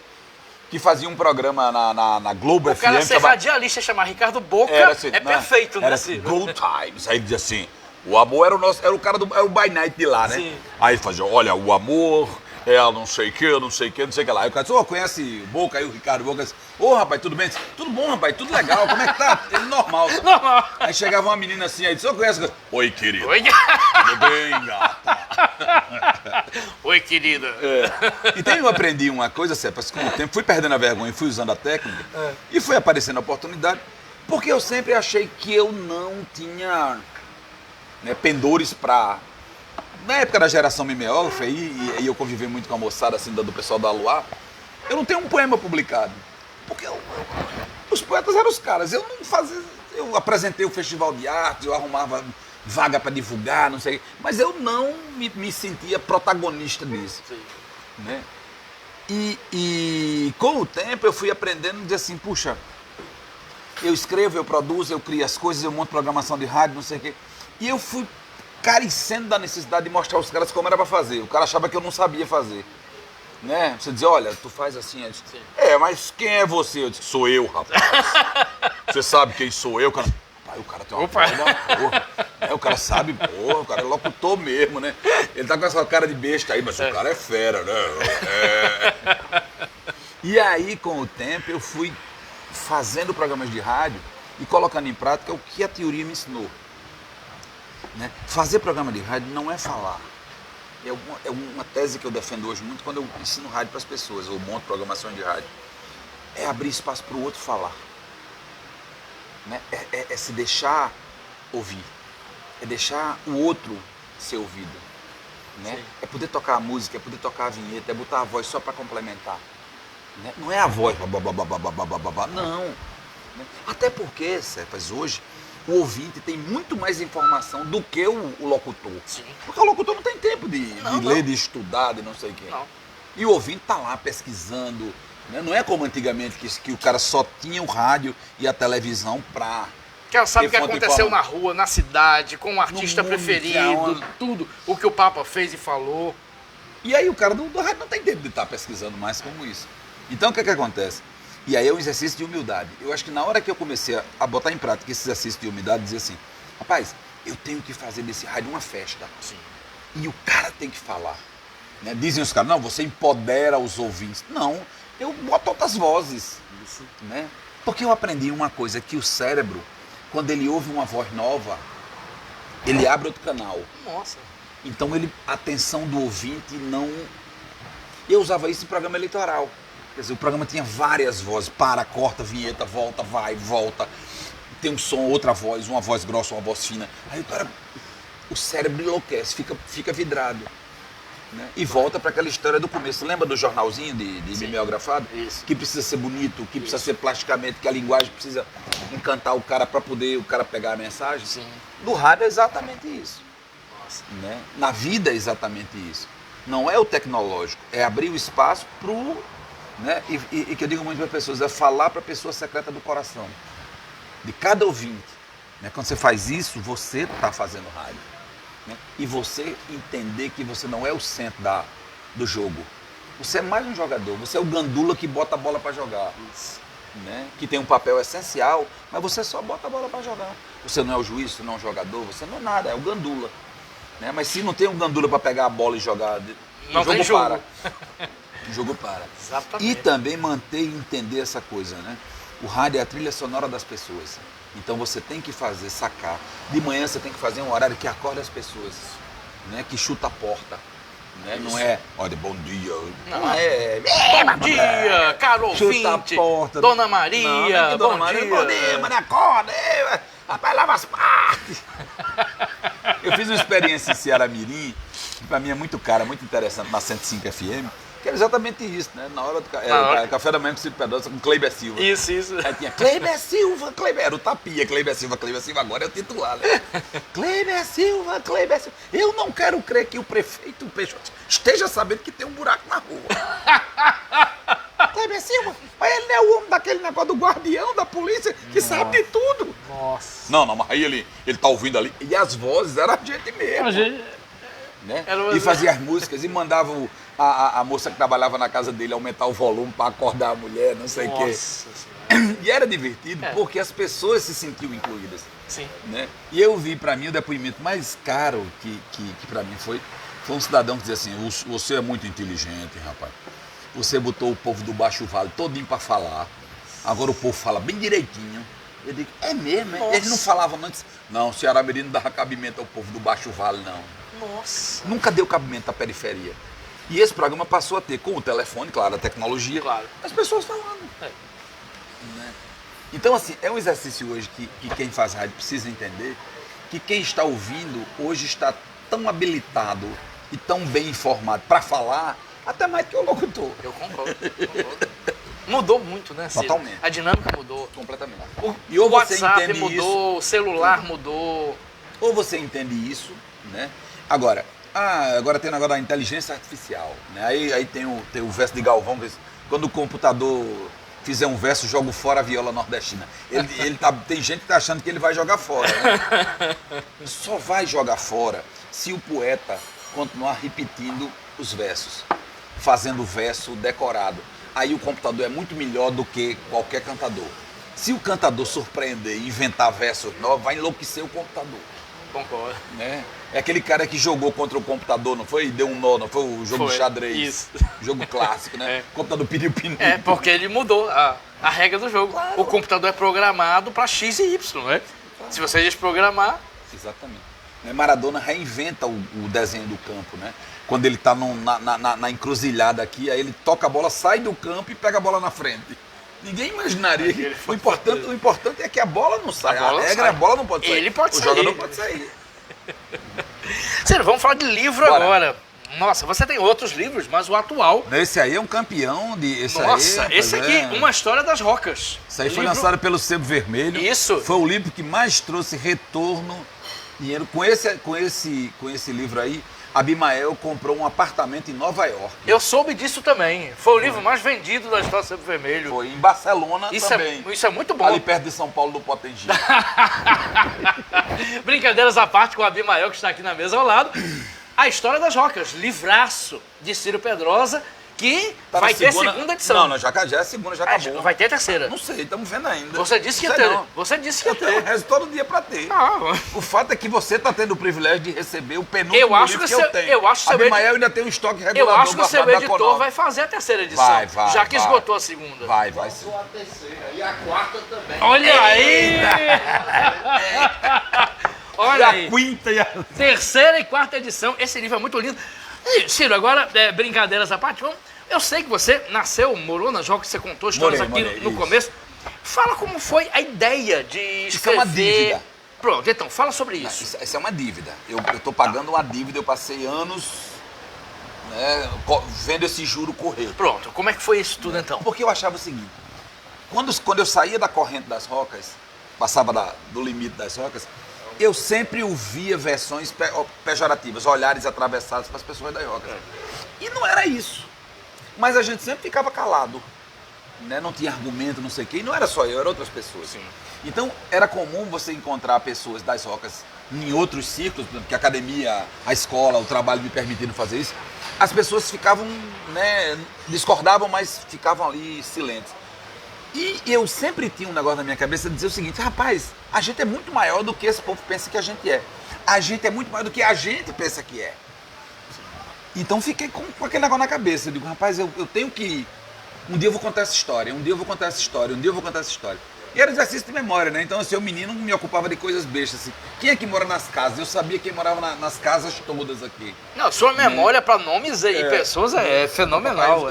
Hoje eu não lembro mais. Quem morava nas casas, o nome das pessoas. Se bobear, lembra. Se passar, lembra. E eis que num verão, aí eu levei para Pirangi, veranear, alguns livros para ler. Um deles que eu levei foi o livro de Homero Homem, sem querer. Peguei Homero Homem, Cabra das Rocas. Sim. E eu comecei a ler o livro. A cada capítulo que eu lia, pegava no sono. Quando acordava, era aquela coisa borbulhando. Eu fui anotando. Que não eram referências do livro, eram referências reais. Isso. Né? Histórias, personagens, lembranças, coisa e tal. E isso virou quase um caderno inteiro. Passa um ano, passa dois, eu digo, rapaz, eu tenho que pegar isso e ajeitar. E eis que chega uma hora que ele diz, não, chegou a hora, vou fazer isso aí. E o livro foi lançado em 2022, né? Teve várias versões, aí chegamos na versão definitiva, 2022. Foi lançado em, me ajude aí, março, a primeira, abril, 1º de abril, 31 de março 31 de março, e 3 de abril. não. E começo de maio, Não, foi a segunda, foi. Eu digo, a primeira foi 2 lançamentos, aí a gente fez o primeiro lançamento para os canguleiros chiques. Isso. E Xarias. No Mercado das Rocas? Não, isso não? foi no Temis Bar, que era para os canguleiros que viraram Xaria. Isso. E depois a gente fez uma No Mercado das Rocas. No Mercado das É. Rocas. Abriu e fizemos a inauguração de fato do Isso. mercado. Né? Festa massa, não sei o quê. Já no lançamento daqui e no lançamento de lá, a edição praticamente acabou. E aí em maio a gente faz uma segunda edição já, a revista ampliada, porque outras histórias foram aparecendo. Como por exemplo, eu não sabia na primeira que a governadora Fátima Bezerra, quando veio do interior da Paraíba, estudou no Padre Monte, que é a escola onde eu estudei. E tempos depois, quando ela já formada em pedagogia, vai estagiar e trabalhar, a escola Café Filho foi a escola onde ela fez o estágio dela. Depois ela foi dar aula no Grêmio de Santos Reis. Então, são histórias que eu não me lembrava. E histórias que escaparam, por quê? Eu até digo na segunda edição, eu escrevi um texto sobre isso, dizendo o seguinte, que a história é algo dinâmico. E a história de um povo como daquele lugar, um lugar que tem tantas conexões, tantas relações, né? As pessoas são primos, parentes, casados, solteiros, mulheres, ex-mulheres, primos, cunhadas, namoradas, amantes, a confusão toda. O que é que acontece? E num território pequeno, naturalmente você se encontra e você vai misturando, não há segregação, né? Você vai convivendo. É possível que escape histórias. Sim. Há outras que deliberadamente eu não quis incluir no livro. Aí os caras dizem assim, não, mas tinha que contar a história dos bandidos. Eu digo, não, a página 7 já contou. A página 7 do Diário de Natal já contou, já foi. Né? Não é o Não é o conceito, foco, não, vamos não, tem coisa melhor. E aí recupero, né? Alimentação, escola, a importância da educação para as pessoas das Rocas, que é expressa no livro de Homero Homem, no Cabra das Rocas, porque a educação mudou a vida das pessoas das Rocas, inclusive mudou a minha. Sim. Né? E mudou de muitas outras pessoas. E aí conta a história do samba, do futebol, né? Aspectos importantes. Agora, o que eu não esperava, Cefas, era a reação das pessoas em relação a isso. O que apareceu de gente das Rocas que, sabe, que eu nem sabia que o cara... Não, eu era menino naquela época. Não, meu bisavô, meu avô, meu tio, meu não sei o quê. Então, gente do Brasil inteiro pedindo o livro porque viveu nas Rocas, não sei o quê. Né? Alguém que veio... Porque é interessante, Natal tem um lugar chamado Rocas, que é o lugar que abraça. Não é apenas o braço do rio que abraça a cidade. É um braço que abraça as pessoas. Quem vinha do interior se abrigava nas Rocas. Né? Sempre tinha um lugar para um parente. Né? Mas tem negócio, bota uma rede aí pro cara, dá um jeito. Ninguém ficava à toa. Pela forma como foi construída a questão também. do bairro, né? A forma familiar, afetiva de... As conexões de acolhimento, das relações, de é, acolhimento. acolhimento. Então é um bairro que recebe pessoas do sertão, que recebe pessoas do litoral. Né? É um bairro que recebeu as pessoas. Então, quem chegou e passou por lá nunca esqueceu que tem uma sociabilidade lá diferente de todos os bairros da cidade. Tem uma solidariedade diferente. Carlos Peru, que toca comigo no Rojão, que é um outro projeto lá, dizia assim, ele era médico no Hospital dos Pescadores. Ele disse, Ciro, eu já trabalhei em muito hospital, eu nunca vi num hospital acompanhante cuidar do outro doente. Nossa. O cara diz assim, você vai com um parente seu, aí o cara diz, mulher, eu preciso levar meu menino na escola. Mulher, fica aí que eu pastoro o seu. Que é como tem no Hospital das Rocas. Né? Via de regra, você diz, o cara já não quer cuidar do seu. Né? Deixa pra enfermeira, não sei o quê. Lá, eles não, pode ir, que eu pastoro aqui o Porque seu. tem uma relação de conhecimento de algum nível. De fé e de solidariedade, né? Nossa. E aí, o interessante do livro é que o livro, né, resgata essa autoestima. E eu tenho ouvido depoimento de pessoas que leem, se emocionam, leem, releem, né? E a cobrança sempre, faltou fulano, faltou Beltrano. Sim, vai faltar sempre, né? E prova disso é que a gente fez a primeira tiragem de 500 exemplares, ela esgotou. Sim. Fez a segunda edição com 500, já está praticamente esgotada. E ainda continua um livro vivo, né? E a ideia é que ele vire uma referência. Como diz o professor Manuel Fernandes Neto, que é titular da Geografia Humana, ele faz o prefácio, ele diz, não conhecer as rocas jamais vai entender Natal. Muito Né? bom. Eu acho que essa frase resume o pensamento do que é o papel das rocas em relação à cidade. Se tu não entender o que é as rocas, tu não entende o que é a cidade. Concordo. Perfeito. Ah, e só registrar aqui que na semana passada esteve aqui o escritor Paulo Lins. E numa conversa entre eu, Paulo Lins, escritor de Cidade de Deus, que foi entrevistado aqui, e George Patinho, a gente falou sobre as rocas, eu citei o seu livro e ele falou sobre o Cabo das Rocas, que Paulo Lins não leu, mas George Patinho conhece. Ou seja, Cabo das Rocas, que é de Homero Homem, que é o mesmo autor Potiguar, que é o mesmo autor Que veio de O Menino de Asas. Canguaretama Exatamente. e vai morar nas rocas. Exatamente. Né? E Joãozinho morava na rua São Jorge, onde eu morei. Pronto. E o Cabo das Rocas é um livro conhecido nacionalmente. Isso. Assim como O Menino de Asas. São 2 livros publicados pela edição Vagalume, que é uma coleção conhecida nacionalmente. E é o primeiro menino que sai das rocas para estudar no Ateneu. Pronto, isso, bem A registrado. história do... Então, assim, essa saga do menino que sai das rocas, vai para o Ateneu para virar doutor, e quando chega lá, enfrenta o preconceito, encara os caras no bufete, né? Aí o cara diz assim, ele apanhou, mas ele é carne de pescoço. Isso. Vamos respeitar o cara, né? Então, Isso, inconscientemente, é também um traço das pessoas das rocas, né? Não é mais... É a violência, se for preciso, a violência física, mas Sim, é sim. o conhecimento, a disputa, Claro. né? É ser o melhor, procura se sempre... impor, né? Se impor. De se impor, de não Sim. ficar... Sim. E não vá provocar alguém das rocas de graça, porque você vai apanhar. Em todos os sentidos. Eu não provoco. Né? Você vai provocar no futebol, vai levar drible, vai levar saiota, o cara vai lhe humilhar. É no samba, o cara vai lhe humilhar.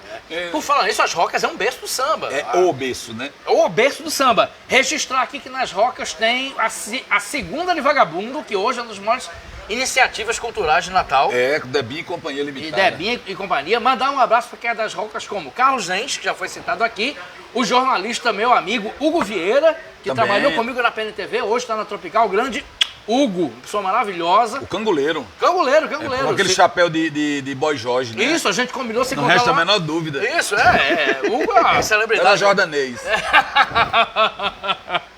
Valeu, Hugo. A gente vai se encontrar lá em Barça, Pernambuco. E o bairro o único bairro dessa cidade que teve um presidente da República. Exatamente. Né? Café Filho. Que a cidade faz questão de negar, faz questão de esquecer. Tá lá, foi presidente Mas da República. Não, mas porque não foi. Não, foi presidente da República. Com os fatos, ninguém. Exatamente. Não se briga. Jornalista não briga com os fatos. Sim. Nem ninguém deveria brigar. E os melhores jogadores do mundo, eu digo no livro assim, se for preciso encher, né, se todos os times de futebol dispensarem todos os jogadores, vamos precisar de jogador, pode levar os caras da Roca tudinho que eles lotam todos os times, de todos os lugares do mundo.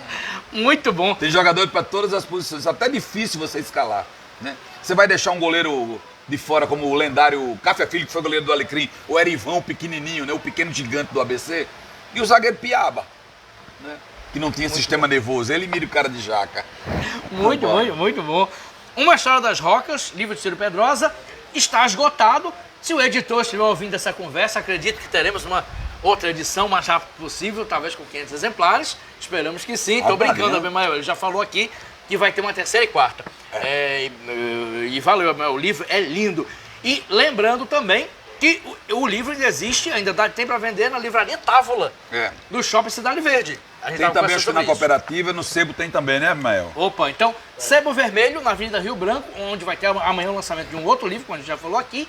Livraria Távola, um abraço para Francisco, uma das melhores livrarias hoje do Rio Grande do Norte. Isso, homem da Companhia das Letras. Isso. E tem Zé Areia, as Rocas, tem Zé Areia, Tem nosso... Zé Areia, ainda tem mais coisa para falar sobre isso. Né? Meu Deus, vamos para outro programa. Meu Deus do céu.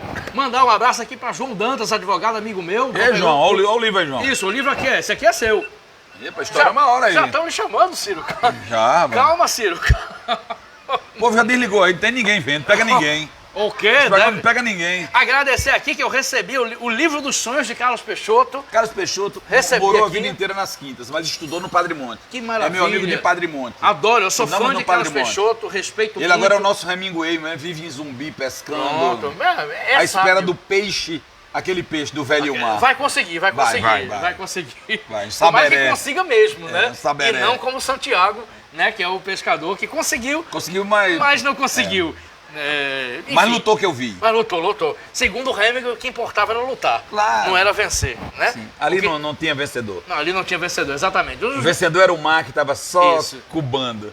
Com essa brincadeira literária aqui, lembrando que é O Velho Mar, uma novela de Hemingway de 90 páginas, que vale a pena Todo Sempre ser humano lê. devia ler, né? O Sempre Velho lê. Mar. É uma das E melhores ler várias coisas vezes, escritas. ler, parar, ver. É. Né? Esse é um exercício também que eu tenho feito, de reler coisas Eu faço que antes eu não conseguia compreender. Né? Assim, tem coisas que você lê por obrigação, tem coisas que você lê quando é menino, você não consegue compreender as coisas, compreender o sentido, sobretudo do ponto de vista psicológico. Sim. Né? Os dramas psicológicos você não consegue entender. Por que o cara fez isso? É. Né? E aí você precisa ter um amadurecimento para reler e dizer assim, puxa, faz sentido. É. Eu faço isso com o Dom Casmurro. Eu leio desde os 19 anos. Toda vez que eu leio, o livro muda. Você lê com 19 anos é uma coisa, você lê depois de casado separado é outra coisa, você lê com 40 é outra. O livro muda. É verdade. Nós estamos aqui na conversa com Ciro Pedrosa, publicitário, radialista, escritor, Nossa, Maria. figuraça. Raquel Lucena, temos mais comentários? Não tem ninguém, pega ninguém. Pô. Hã? O Pega quê? ninguém. Oh, você vai... Um dia desse, um cara me perguntou assim, rapaz, tu faz isso, faz aquilo, sobretudo em São Paulo, porque São Paulo é tudo departamentalizado, né? O cara assim, quem escreve no rádio não pode escrever na TV, não no jornal, não pode, não sei o quê. E eu digo sempre o seguinte, a gente vive num lugar em que a gente não escolhe o que vai fazer, né? A oportunidade nos escolhe. Isso. Né? Então assim, se você trabalha com rádio, se você trabalha com TV, se você trabalha com impresso, se você trabalha com música, se você trabalha com arte, é apenas uma linguagem. Né? A essência dela, a essência da mensagem é igual. Né? É um código que você aprende a codificar aquilo. Então eu quero dizer assim, hoje eu quero dizer assim, mas rapaz, a música da banda da Ribeira Sua a música da banda rapaz, você toca na banda Rajão? Toco. Mas você não é jornalista? Sou. Mas você não lançou um livro? Sou. Mas você não fez. Você não fez. É desse Agora, jeito. como é que consegue fazer? A gente não tem um trânsito para atrapalhar a gente, nem a gente dá desculpa. Né? São Paulo o cara não fiz porque eu trânsito, porque eu quero não sei o quê. Aqui a gente não tem o que fazer e fica inventando coisa. Né? E essa coisa de jornalista, eu me lembro sempre dessa minha tia-avó, que era uma figura, que quando eu me formei, ela foi comigo receber o diploma, né? Tem um retrato dela com chapéu. Aí disse bem assim, meu filho, esses doutores, seus amigos, são tudo acanaiados. O que foi que eu... No dia era jogando o chapéu pra cima e gritando. Meu Deus! Na cabeça dela era uma coisa... Muito. E ela me ensinou uma coisa, ela dizia sempre assim, né? Eu acho que essa premonição foi dela, que ela dizia assim, né? Lá vem meu filho com um andar banzeiro de jornalista. Na cabeça dela, o jornalista tinha um andar banzeiro, assim. Ele comeu um andar banzeiro, assim, balançando. O jornalista tinha um andar banzeiro. Eu acho que eu ando assim, inclusive, pelo amor de Deus. É interessante. Figuraça. Como quem está acompanhando está percebendo, a gente poderia conversar aqui até 10 da noite, mas 21 horas, 9 da noite, tem show aqui de Gustavo Consentino. É isso mesmo, Ricardo? Gustavo Consentino. É muito bom ele. Tocando rock aqui, isso. Exatamente. Então quem Cara, quiser é bom. vir pro Bardalos, acompanha aqui. É no centro, na Rua da Palha? O quê? O Bardalos fica na Rua da Palha? Atual Gonçalves Ledo. Vigário Bartolomeu, rapaz. Não, Aqui é Vigário Bartolomeu? Aqui é Gonçalves Ledo. É o Vigário quê? Bartolomeu? Não, o Vigário Vigarista vai até ali, o Vigário vai até o 21 de março. Da esquina pra cá é Gonçalves Ledo. Contra a minha vontade, a gente vai ter que encerrar o programa. Por vamos. mim, eu conversava com o Ciro Não, aqui até... pare com isso. Por mim, eu conversava com você até Desde almoçar cansar a doido. paciência do povo, rapaz. Não, cansando não. Lembrando que o programa tem produção de Raquel Lucena, filmagem do querido José Aglio, assistente de produção Ananda Carvalho e apoio logístico Lula Belmont e Ricardo Nelson. Nós temos apoio de Anoreg, Adurne Sindicato, Sinmed, Sindipetro, Quintas Literárias da Manimbu e Brahmani, Pesquisa e Comunicação. Agradecer a todo mundo que veio no Bardalos, agradecer a Abimael Silva, que é editor do livro, mostrar mais uma vez, que nunca faz mal mostrar livro, né? Livro Uma História das Rocas, livro maravilhoso. Besta-feira, né? É best-seller. Agradecer de novo a Carlos Peixoto pelo livro de presente aqui, o livro dos sonhos, porque é necessário sonhar. E a foto aqui é de pescando. Hemingway. É tipo Hemingway mesmo, olha aí. É o Hemingway das quintas. É o meu escritor favorito. Eu não sei pescar e não sei caçar, mas... Mas aprenda. Você não, é jovem, ainda tem tempo de aprender. não. Prefiro ficar lendo ele. Rapaz. Ciro Pedrosa, agradecer, obrigado Stefa, por ter obrigado. aceitado. Foi maravilhoso. Obrigado mesmo. E você que tá vendo a gente aí, obrigado pela paciência. Espero que tenha sido legal. Uma última informação. Agora em junho eu realizo um outro sonho da minha vida, que é apresentar o programa Memória Viva da TVU, programa que tem 50 anos. Isso. Desde 2019 está fora do ar, vai voltar agora com um formato novo, né, adequado aos novos tempos e com papos interessantes, personagens que estão aí andando na cidade e que tem muita coisa para contar. Muito bom. Obrigado, Valeu. Ciro Pedrosa. Obrigado. Obrigado a você que está Tchau. assistindo e até a próxima.